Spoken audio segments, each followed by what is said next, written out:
Hello guys, welcome to biology revolution. आगे हमारा topic है जो कि बर्थ कंट्रोल्स के ऊपर लेके है और केमिकल मीन्स के बारे में। ओके, बेसिकली बर्थ कंट्रोल मतलब होता क्या है कि जब हम कभी भी फर्टिलाइजेशन को प्रिवेंट करते हैं। What do you mean by fertilisation? सच है, जब हमारा स्पर्म और ओवम का जब मीट होता है उसके बाद जो भी न्यूक्लियर एक्सचेंज होता है उसको हम क्या बोलते हैं? फर्टिलाइजेशन बोलते हैं। तो बर्थ कंट्रोल में बेसिकली हमारा काम होता है टू प्रिवेंट द फर्टिलाइजेशन। ठीक है, और इसी टर्म को हम दूसरे बात से भी रेफर करते हैं, नोन एज कॉन्ट्रासेप्टिव्स। ओके, अब देखो, ये जो आज हम पढ़ने वाले हमारे इस लेक्चर में, इसमें हमको ये पढ़ना है कि एक फर्टिलाइजेशन को रोकने के क्या क्या तरीके हो सकते हैं। ठीक है, तो वो ही चीज हमको पढ़ना है जिसके वजह से कोई भी टाइप की अनवांटेड प्रेगनेंसी, मतलब क्या, ना चाहता हुआ भी कोई प्रेगनेंसी जैसी चीजें ना आए। ठीक है, तो ये चीज पूरी कॉन्सेप्ट हमारी किस में आती है? बर्थ कंट्रोल में आती है। ओके, लास्ट लेक्चर में हमने आरसीएच पढ़ा था। बेसिकली आरसीएच की कुछ गोल्स होते हैं, ये सब के बारे में हमने पढ़ा था। हमने और भी सारी चीजें पढ़ी थी कि कैसे अवेयर किया जाए लोगों को। ठीक है, तो वैसे आगे का टॉपिक है हमारा बर्थ कंट्रोल को लेके। बर्थ कंट्रोल मतलब क्या है? To prevent the fertilisation. Fertilisation को प्रिवेंट करना है। इसको हम कौन से दूसरे रेफर्ड वर्ड से बोला जाता है? तो इसको दूसरा वर्ड हमने क्या दिया है? कॉन्ट्रासेप्टिव्स। ठीक है, कि ये अलग अलग कॉन्ट्रासेप्टिव्स के मेथड हम यूज करेंगे जिसके वजह से किसी भी पर्सन को ऐसा अनवांटेड प्रेगनेंसी नहीं होगी। ठीक है, what do you mean by unwanted pregnancy? Such as कुछ प्रेगनेंसीज होती है जो कैसी होती है कि हाँ, वो फैमिली प्लानिंग के जरिए होती है, प्रॉपर होती है। और कुछ ऐसी प्रेगनेंसी होती है जो ना चाहते हुए भी हो जाती है। ठीक है, जब when there is a sexual intercourse is present, so ये चीजें का प्रॉब्लम आता है। तो अनवांटेड प्रेगनेंसी को हमको क्या करना है? यहाँ पे प्रिवेंट करना है। तो उसके लिए पहली बात करें तो कॉन्ट्रासेप्टिव को आइडल वंस कब बोला जाएगा? मतलब क्या कि जो भी आप मेथड यूज कर रहे हो, जो भी आप चीजें यूज कर रहे हो कॉन्ट्रासेप्शन करने के लिए, अनवांटेड प्रेगनेंसीज ना आए, तो इसका सबसे आइडियल वन कौन से होते हैं? पहली बात अगर बात करें तो वो यूजर फ्रेंडली होना चाहिए। मतलब कोई भी एज के लिए बेसिकली कैसा होना चाहिए? मिल जाए इजिली, आप बात करें उसको यूज कर सके, यूज करने का तरीका बहुत ज्यादा कॉम्प्लेक्स नहीं होना चाहिए। तो यूजर फ्रेंडली होना चाहिए हमारा कॉन्ट्रासेप्टिव्स। दूसरा बात करें तो इजीली अवेलेबल, जैसे such as for an example अगर मैं बात करूं कॉन्डम्स की, तो ये कैसा होता है? ये इजीली अवेलेबल होता है और ये कॉन्ट्रासेप्शन में मदद करेगा। ठीक है, क्योंकि ये स्पर्म और ओवम का मीट होने नहीं देगा, तो अनवांटेड प्रेगनेंसीज क्या हो जाती है? प्रिवेंट हो जाती है। आगे ये काफी ज्यादा इफेक्टिव होना चाहिए। ठीक है, मतलब जितना हो सके जो भी कॉन्ट्रासेप्टिव हम यूज करते हैं वो कैसा होना चाहिए? इफेक्ट दिखाना चाहिए। ओके, और लास्ट की बात करो तो कम से कम उसका क्या होना चाहिए? साइड इफेक्ट्स होना चाहिए, क्योंकि साइड इफेक्ट जितना ज्यादा होगा प्रॉब्लमेटिक उतना हो जाएगा। ओके, तो अभी यहाँ पे बात करते हैं, हमारे पास जो कॉन्ट्रासेप्टिव होते हैं ना, उसके दो टाइप हो सकते हैं। एक तो टेम्परेरी टाइम के लिए आप क्या करोगे? कॉन्ट्रासेप्शन करोगे। ठीक है, कुछ टाइम के लिए आप अनवांटेड प्रेगनेंसी रखते हो। और एक होता है परमानेंट, कि हमेशा जिंदगी भर के लिए आपने कॉन्ट्रासेप्शन कर दिया। मतलब क्या, कभी आपने प्रेगनेंसी आने ही नहीं दी। कैसे नहीं आने देंगे वो सब अभी हम पूरा देखेंगे, क्या है क्या नहीं सब देखेंगे इधर सर। ठीक है, पहला बात करते हैं यहाँ पे टेम्परेरी को लेके। टेम्परेरी में सबसे पहला मेथड है जिसका नाम है नेचुरल मेथड, सेफ पीरियड या रिदम मेथड। तीनों का एक ही चीज बताना चाहता है, वो क्या? देखो, आपको पता है कि जो ओव्यूलेशन डे वो कौन से डे पे होता है? सर जी वो होता है 14 डे पे। ठीक है, 14 डे पे क्या होगा? यहाँ से एक एग बन के बाहर आएगा जिसको हम ओवम बोलते हैं। ठीक है, ये ओवम का सर लाइफ स्पैन कितना? तो सर जी इसका अप्रोक्सीमेट 24 आवर का लाइफ स्पैन होता है। ठीक है, 24 आवर्स का। मतलब क्या कि जैसे 14वें दिन से 15वां दिन आया, 15th डे आ गया, वैसे ही ये ओवम क्या हो जाएगा? डिस्ट्रॉय हो जाएगा। ठीक है, मतलब काम का नहीं रहेगा। तो ये अभी तक हमने पूरा पीछे के सारे हमारे प्लेलिस्ट में हमने बना के रखा है, आप देख सकते हो। ठीक है, बेसिक क्या बोलना चाह रहा है कि इतने के बीच में ही मतलब क्या हो सकता है? फर्टिलाइजेशन होने का ज्यादा चांस होता है। ठीक है, कि 14 डे से 15 डे के बीच में कोई ना कोई डे पे ओवम आया है, उस टाइम पे फर्टिलाइजेशन किया जाए तो अच्छा होगा। ठीक है, लेकिन हमको यहाँ पे फर्टिलाइजेशन होने देना है क्या? नहीं। अनवांटेड प्रेगनेंसीज आने देना क्या? नहीं। तो हम क्या करेंगे?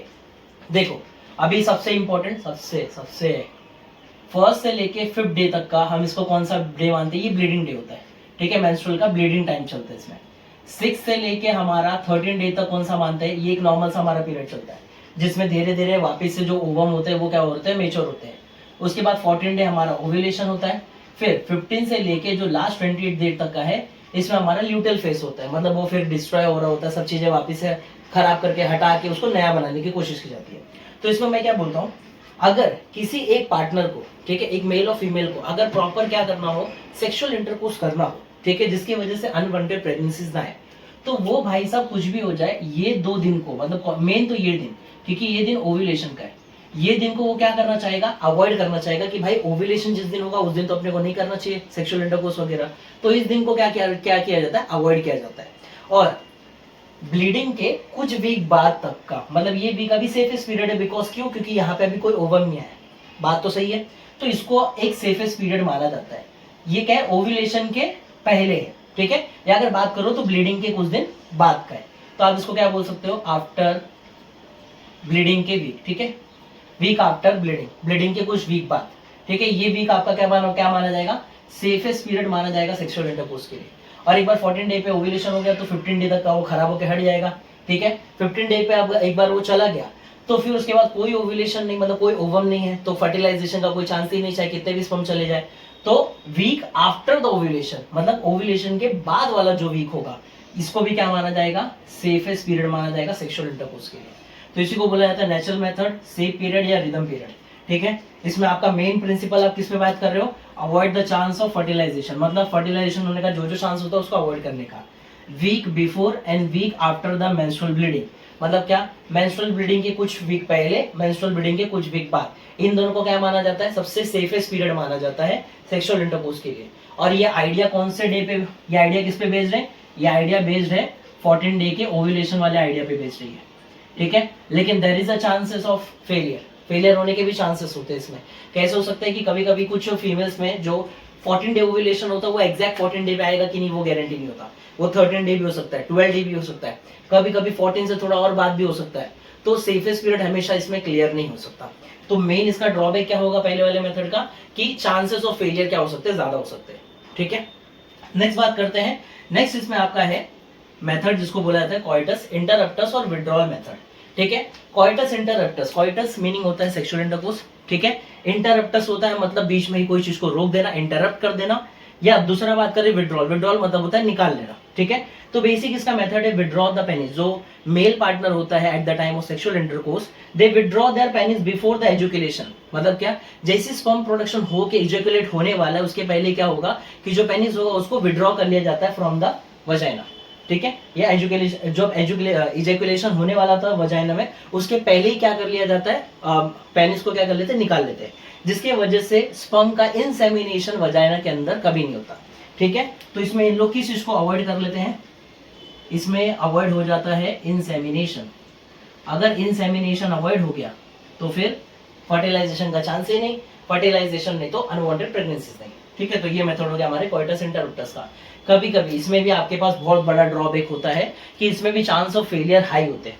क्यों चांस ऑफ फेलियर हाई होते हैं, बिकॉज इजैकुलेशन होने के पहले भी ना एक थोड़ा बहुत फ्लूइड ना इजैकुलेट होते रहता है, जिसको बोला जाता है प्री इजैकुलेशन फ्लूइड। कभी कभी वो प्री इजैकुलेशन फ्लूइड में ना थोड़े बहुत स्पर्म होते हैं जो एंटर कर जाते हैं और जिसकी वजह से प्रेगनेंसी अकर हो सकती है, ठीक है। तो इसका भी एक ड्रॉबैक होता है, ओके। नेक्स्ट बात करते हैं हमारे लैक्टेशन एमेनोरिया। लैक्टेशन एमेनोरिया मतलब क्या होता है, जब एक मदर कंटिन्यूस फीडिंग करती है, ठीक है, अपने बेबी को, जैसे अभी पार्चुरेशन हुआ, डिलीवरी हुई, डिलीवरी के बाद जब भी फीडिंग कंटिन्यू होते रहता है तो इंटेंस लैक्टेशन चलता है, मतलब उस टाइम पे जो लैक्टेशन मतलब जो दूध पिलाने का प्रक्रिया होता है वो बहुत ज्यादा चलता है, ठीक है, जिसकी वजह से it leads to the absence of menstruation. देखो क्या होता है कि मिल्क बनाने के लिए एक हार्मोन काम आता है जिसका नाम है प्रोलैक्टिन। अब अगर ये प्रोलैक्टिन अमाउंट में कंटिन्यू ज्यादा बनते रहता है ना तो अदर हार्मोन का अमाउंट कम हो जाता है, जिसकी वजह से जो मेंस्ट्रुअल साइकिल चलना 28 डेज का वो कुछ महीने के लिए रुक जाता है, अप्रोक्सीमेट 5 से 6 महीने के लिए चीज रुक जाती है, जिसकी वजह से फिर कैसा हो सकता है, ये भी एक सेफेस्ट पीरियड माना जा सकता है सेक्सुअल इंटरकोर्स के लिए, ठीक है। तो वही बोला गया इंटेंस लैक्टेशन की वजह से एब्सेंस हो जाता है मेंस्ट्रुएशन का। लेकिन इसका भी ड्रॉबैक है, इसका ड्रॉबैक ये होता है अपने पास कि कभी कभी प्रोलैक्टिन का अमाउंट क्या हो जाएगा, धीरे धीरे अमाउंट में कम हो रहा है, लेकिन आप तो डॉक्टर हो नहीं घर पे बैठे बैठे, आपको तो आइडिया है नहीं, तो आपको कहाँ से पता चलेगा कि प्रोलैक्टिन का हार्मोन कब कम हो गया।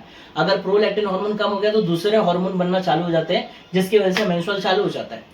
तो ये जो आप मान रहे हो ना कि इंटेंस लैक्टेशन होता है 5 से 6 महीने के बीच में, तो हम इसमें सेक्सुअल इंटरकोर्स कर सकते हैं तो कोई भी प्रॉब्लमेटिक नहीं होगा।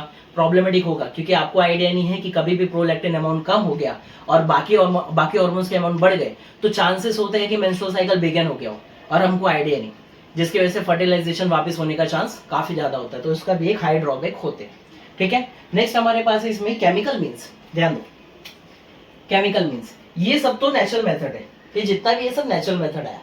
केमिकल मीन्स क्या, बाहर से हम कोई ना कोई चीज को अप्लाई करेंगे जिसकी वजह से ये सारी चीजें होगी। तो केमिकल मीन्स में हम बेसिक काम करते हैं स्पर्मिसाइड्स का। स्पर्म मतलब तो आपको समझ में आता है, साइट्स मतलब होता है किलिंग, ठीक है, कि मतलब हमको क्या करना है, इसमें किल कर देना है किसको, स्पर्म्स को। तो क्या किया जाता है, इसके अंदर यूज करते हैं बाहर से कुछ केमिकल्स को, जैसे कि फोम्स, जेलीज, क्रीम्स, टैबलेट, ऐसे अलग अलग टाइप के क्या हो सकते हैं, मीन्स हो सकते हैं, जो कि यूज किए जाते हैं। उसको इंट्रोड्यूस कहाँ करते हैं हम लोग, इसको इंट्रोड्यूस करते हैं वजाइना के अंदर। बेसिक क्या होगा, जैसे अगर फोम, जेलीज या क्रीम्स की बात करें तो क्रीम्स को वजाइना के अंदर इंट्रोड्यूस किया जाता है, जहां पे ये डायरेक्ट, ये जो आपने समझ लीजिए, आपने जो भी यूज किया, फॉर एन एग्जाम्पल आपने क्रीम यूज किया, तो जब इसको वजाइना के अंदर इंट्रोड्यूस किया जाता है तो ये क्रीम ट्रैवल होते हुए जाता है कहाँ पे, म्यूकस मेम्ब्रेन के पास। मतलब सर्विक्स के पहले एक म्यूकस मेम्ब्रेन होता है, वो म्यूकस मेम्ब्रेन से जाके क्या हो जाएगा, चिपक जाएगा, मतलब it adhere to the mucous membrane, और म्यूकस मेम्ब्रेन से एडहेयर हो गया। तो चलिए अभी समझ लीजिए सेक्सुअल इंटरकोर्स हो गया, तो उसमें क्या है, जो भी स्पर्म रिलीज हुए वजाइना के अंदर, तो वो स्पर्म जाते जैसे म्यूकस मेम्ब्रेन के पास, तो वहां पे वो इमोबलाइज कर दिए जाते हैं। इमोबलाइज मतलब क्या, उनके मूवमेंट को रोक दिया जाता है, इनका मूवमेंट रोक देता है, और दूसरा स्पर्म को क्या कर दिया जाता है, किल कर दिया जाता है, ठीक है। इसका भी प्रॉब्लमेटिक क्या है, इसका भी एक छोटा सा ड्रॉबैक होता है कि इसमें एलर्जिक रिएक्शंस होने के चांसेस होते हैं। जैसे ये फोम, जेलिस वगैरह से, ये अगर किसी वुमन को अगर सुटेबल नहीं है तो एलर्जिक रिएक्शन कॉज हो सकता है वजाइनल एरिया के अंदर, जिसके से अलग अलग टाइप का प्रॉब्लमेटिक कॉज हो सकते हैं। नेक्स्ट बात करते हैं, हमारे पास है मैकेनिकल मीन्स, या इसी को हम बैरियर मेथड बोलते हैं। मैकेनिकल या बैरियर मेथड मतलब क्या है कि meeting of sperm and ovum, इसको रोक देने का, ठीक है, इनके बीच में एक ऐसा बैरियर क्रिएट कर देने का ना, कि स्पर्म भले से रिलीज हो जाए, ओवम भले से प्रोड्यूस हो जाए, लेकिन इनका मीटिंग होने ही नहीं देंगे। क्यों नहीं देंगे, कुछ ना कुछ तो बीच में बैरियर लगा के रखेंगे, ठीक है। तो बैरियर के तौर पे यहाँ पे देखते हैं, तो इसमें आपको देखो मीनिंग भी सेम लिख के दिया, कुछ अलग नहीं, कि prevent the meeting of sperm and ovum, ठीक है। कैसे कैसे सर, बाय क्रिएटिंग बैरियर, कुछ ना कुछ बैरियर खड़ा करेंगे जिसकी वजह से ये कभी दूसरे से मिलेंगे नहीं, ठीक है। तो सबसे पहला मीन है हमारे पे, हाँ आपको मेनली दे दिया है बेसिक। सबसे पहला मीन हो सकता है कॉन्डोम्स का ही, सबसे इंपॉर्टेंट है। ये एक रबर शीट होता है, ठीक है, रबर शीट जैसा स्ट्रक्चर होता है, फ्लेक्सिबिलिटी होती है, इलास्टिसिटी होती है इसके अंदर, ठीक है। ये बेसिकली कैसा होता है, मेल पार्टनर के जरिए वेयर किया जाता है, पहना जाता है। इवन इसको कैसे कि ये इजीली अवेलेबल है, यूजर फ्रेंडली है, ठीक है। तो बहुत सारे इसके अपने पास खुद के प्रोज होते हैं, ठीक है। अब बेसिक इसका काम क्या होता है, ये कैसा बैरियर बनाता है, तो it prevent the ejaculation into the vagina. मैंने ऊपर एंड लिख दिया, मतलब इजैकुलेशन, आई ओवन लिखना चाहता हूं मैं, छोटा लिख दिया। इजैकुलेशन मतलब क्या, कि इजैकुलेशन भले से होगा लेकिन वो वजाइनल एरिया में कभी भी नहीं होगा। क्यों, क्योंकि वो जो बैरियर है, जो कॉन्डम है, वो क्या करेगा, पूरा का पूरा स्पर्म उसमें स्टोर हो जाएगा, जिसके से फिर क्या होगा कि कभी भी स्पर्म रिलीज ही नहीं होता है फिर वजाइनल एरिया में। लेकिन इसका भी खुद का ड्रॉबैक होता है, कभी कभी पॉसिबिलिटी चांसेस होते हैं कि कुछ अमाउंट में, अगर जैसे बहुत ज्यादा डिफेक्टिव पीस है, कोई सही पीस नहीं है अगर कॉन्डम्स का, तो फिर प्रॉब्लमेटिक कैसा हो सकता है कि चांसेस है कि स्पर्म क्या हो जाए, रिलीज हो जाए वजाइना के अंदर, थोड़े बहुत अमाउंट में लीक होके चले जाए, तो प्रॉब्लमेटिक है, ठीक है। नेक्स्ट बात करते हैं इसमें डायफ्राम को लेके। तो डायफ्राम की बात करें तो डायफ्राम क्या होता है, एक सर्वाइकल कैप होता है। मतलब देखो आपको पता है रीजन कैसा चालू होता है, वजाइनल एरिया होता है, सर्विक्स होता है, यूटेरस होता है। तो जो सर्विक्स एरिया है वहां पे हम लोग ना एक कैप बैठा देते हैं। अगर आप एक कैप बैठा दोगे तो कभी भी स्पर्म जो जाएगा ना, वो सर्विक्स को क्रॉस ही नहीं कर पाएगा। तो वही बोला गया, डायफ्राम एक सर्वाइकल कैप होता है, या ये वाल्ट होता है। वाल्ट मतलब होता है वाल जैसा काम करता है, बंद रह सकता है, खोला जा सकता है बाद में, ठीक है। तो ये वाल्ट की तरह काम करता है, जो क्या करता है, कवर कर देता है सर्विक्स रीजन को। एक बार सर्विक्स रीजन बंद हो गया तो नीचे से कितने भी स्पर्म आएंगे तो उसको क्रॉस करके आगे नहीं जा सकते। लास्ट हमारे पास है इंट्रा यूटेराइन डिवाइसेस, ठीक है। इंट्रा यूटेराइन डिवाइसेस जिसको आईयूडीज भी बोल सकते हैं हम, आईयूडीज, ठीक है, इंट्रा यूटेराइन डिवाइसेस शॉर्ट में लिखा मैंने। ये इंट्रा यूटेराइन डिवाइसेस एक मेटल या प्लास्टिक का हो सकता है, जिसको यूटेरस के अंदर प्लेस किया जाता है, ठीक है। यूटेरस के अंदर जब इसको प्लेस किया जाता है तो क्या होता है, ये एक ऐसा अनस्टेबल एनवायरनमेंट प्रोवाइड करता है यूटेरस के अंदर, जिसकी वजह से स्पर्म की एंट्री भी होगी ना तो स्पर्म फर्टिलाइजेशन नहीं कर पाएगा। जैसे सबसे पहले हमारे पास होता है लिपिस लूप, ठीक है। लिपिस लूप ऐसा डबल स्ट्रैंडेड होता है, ठीक है, ऐसा एस जैसा डबल स्ट्रैंड जैसा स्ट्रक्चर होता है, जो क्या करता है बेसिकली ना, ये अट्रैक्ट करता है बॉडी के, एक ह्यूमन बॉडी के मैक्रोफेजेस को। मैक्रोफेजेस हमारे बॉडी में एक ऐसे सेल्स होते हैं जो बाहर की किसी आए हुए सेल्स को ना घेर के अंदर निगल लेते हैं, खा जाते हैं और फिर उसको डिस्ट्रॉय कर देते हैं। तो लिपिस लूप ऐसी काम करता है। लिपिस लूप ऐसा डबल स्ट्रैंड होता है, एस डबल स्ट्रैंड जैसा होता है, जिसको इंसर्ट किया जाता है यूटेरस के अंदर तक। यूटेरस के अंदर एक बार इंसर्ट हो गया तो फिर कैसा होता है कि ये क्या करेगा, ये अट्रैक्ट करवाता है बॉडी के मैक्रोफेजेस को, और बहुत सारे मैक्रोफेजेस यूटेरस के पास आते हैं, जिसके से स्पर्म, जो कि एक बाहर का सेल होता है, किसी अदर बॉडी का सेल है, अगर वो सेल जब एंटर करता है तो मैक्रोफेजेस ये सारे स्पर्म को एंगल्फ करके खत्म कर देते हैं। तो ये एक तरीका हो सकता है लिपिड फ्लूइड के लिए। आगे बात करते हैं copper T. Copper T basically ऐसा टी जैसा स्ट्रक्चर होगा, ठीक है, जो कि बेसिकली कॉपर का बना हुआ रहता है। ओके, इसको भी क्या किया जाता है, यूटेरस तक इम्प्लांट किया जाता है। एक बार ये यूटेरस तक इम्प्लांट हो गया तो फिर क्या होता है, इसके अंदर से कंटिन्यू कॉपर से रिलीज होते रहते हैं थोड़े थोड़े अमाउंट में, और वो कॉपर असल में स्पर्म की मोबिलिटी को, मतलब उसके मूवमेंट को क्या कर देते हैं, डिस्ट्रॉय कर देते हैं, जिसकी वजह से ये भी एक टाइप का स्पर्मिसाइड जैसा काम करता है।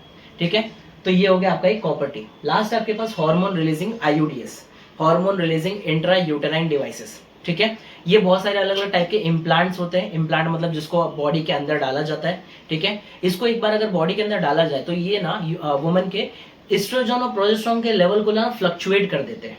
ठीक है, अगर ये दोनों का लेवल फ्लक्चुएट होता है तो उसकी वजह से ना जो यूटेरस का एनवायरमेंट होता है, जहां पे प्रॉपर ना अच्छे से कोई फर्टिलाइजेशन हो के इम्प्लांटेशन हो, ठीक है, ये सारी चीजें खराब कर देता है। मतलब पूरा का पूरा जो एनवायरमेंटल कंडीशन होता है ना, बिगाड़ देता है। मान लीजिए अगर फर्टिलाइजेशन हो गया तो जो एम्ब्रियो बन के आता है ना, वो एम्ब्रियो वहां पे कहीं पे भी इम्प्लांट हो ही नहीं सकता। क्यों? बिकॉज जो हार्मोन है वो क्या कर रहा है, उस चीज को कंटिन्यू फ्लक्चुएट कर रहा है, एनवायरमेंट कंडीशन बिगाड़ रहा है उसका। ठीक है, तो ये अनसुटेबल स्ट्रक्चर, मतलब अनसुटेबल एनवायरमेंट क्रिएट करता है यूटेरस के अंदर, जिसके से इम्प्लांटेशन खराब होता है। इवन जो सर्विक्स होता है उसका म्यूकस मेम्ब्रेन भी खराब होता है। ठीक है, जो कभी भी स्पर्म को प्रॉपर काम करने देता नहीं। तो ये आपके पास था पूरा मैकेनिकल बैरियर का मेथड। ठीक है, कि आप कौन से मैकेनिकल तरीके लगा सकते हो। आगे बात करते हैं, हमारे पास यहाँ पे है फिजियोलॉजिकल, ठीक है, या ओरल डिवाइसेस। फिजियोलॉजिकल मतलब कोई दवाइयाँ वगैरह खा के हम क्या करें, प्रिवेंट करें हमारे अनवांटेड प्रेगनेंसीज को। तो यहाँ पे अगर हम यूज करते हैं टैबलेट्स का, ठीक है, यहाँ पे हम किस चीज का यूज कर रहे होते हैं, टैबलेट्स का, जिसको और दूसरे नाम से जाना जाता है पिल्स। ठीक है, ये पिल्स क्या क्या चीजें बात कर रहे हैं, तो पहले देखते हैं। ये पिल्स कंटेन करते हैं दो हार्मोन्स को, एस्ट्रोजन और प्रोजेस्टेरॉन। एस्ट्रोजन प्रोजेस्टेरॉन बेसिकली क्या कर रहे होते हैं, इनके नंबरिंग्स को ना कंटिन्यू फ्लक्चुएट करते हैं, जिसकी वजह से इनहिबिट हो जाता है क्या, ओव्यूलेशन, मतलब ओव्यूलेशन होने ही नहीं देते। अगर ओव्यूलेशन नहीं होगा तो एग ही नहीं आएगा, एग नहीं आया तो स्पर्म फर्टिलाइज नहीं करेगा, तो काय का प्रेगनेंसी, तो अनवांटेड प्रेगनेंसी प्रिवेंट हो जाती है। ठीक है, ये पिल्स की बात करें तो ये पिल्स का बेसिक काम क्या होता है, पहले ये जानते हैं। ये पिल्स का बेसिक काम होता है to alter the quality of cervical mucus. मतलब आपको क्या समझ में आया, यहाँ पे वजाइनल एरिया है, ठीक है, फिर वजाइनल एरिया के बाद जो ऊपर का एरिया आता है, यहाँ पे आपका सर्विक्स एरिया होता है, ये पूरा, यहाँ नीचे का समझ लीजिए ये वजाइना है, ये, ठीक है, ये वजाइना एरिया है, ये सर्विक्स एरिया, और ये पूरा ऊपर का एरिया जो है ये यूटेरस का है। ठीक है, अब प्रॉब्लमेटिक क्या होता है, जो ये सर्वाइकल एरिया होता है, यहाँ पे म्यूकस होते हैं, म्यूकस मेम्ब्रेन होते हैं, जो मैंने आपको यहाँ पे भी पढ़ाया था, म्यूकस मेम्ब्रेन। ये म्यूकस मेम्ब्रेन का जो क्वालिटी होता है उसको क्या कर दिया जाता है, अल्टर कर दिया जाता है with the help of this pills. Because oestrogen progesterone की वजह से, अगर ये पिल्स के वजह से अगर मेन आपका म्यूकस मेम्ब्रेन का क्वालिटी बेकार हो गया ना, तो ये कभी एंट्री नहीं करने देगा स्पर्म को। क्यों? क्योंकि वहां पे म्यूकस मेम्ब्रेन इतना थिक हो जाता है ना कि कोई स्पर्म इसको क्रॉस करके आगे जा ही नहीं सकता। तो यूटेरस तक नहीं पहुंचा तो भाई वो एम्प्यूला रीजन तक तो बहुत दूर की बात है। ठीक है, इसमें पिल्स का एक बेसिक पिल है जो ज्यादातर अभी के टाइम पे यूज होता है, जिसका नाम है सहेली। ठीक है, हिंदी वर्ड से दिया आपको बेसिकली सहेली। सहेली एक नॉन स्टेरॉइडल, मतलब ये स्टेरॉइडल नहीं है। स्टेरॉइडल होता है तो आपकी किडनी लिवर्स डैमेज होने के ज्यादा चांसेस होते हैं। तो ये नॉर्मल पिल्स है जो नॉन स्टेरॉइडल है, कोई भी इससे प्रॉब्लमेटिक ज्यादा चीजें नहीं होगी। और इसको एक पूरे वीक में एक ही बार लिया जाता है, taken once in a week, एक पूरे वीक में एक बार लिया जाता है सहेली, एक टैबलेट आता है उसको।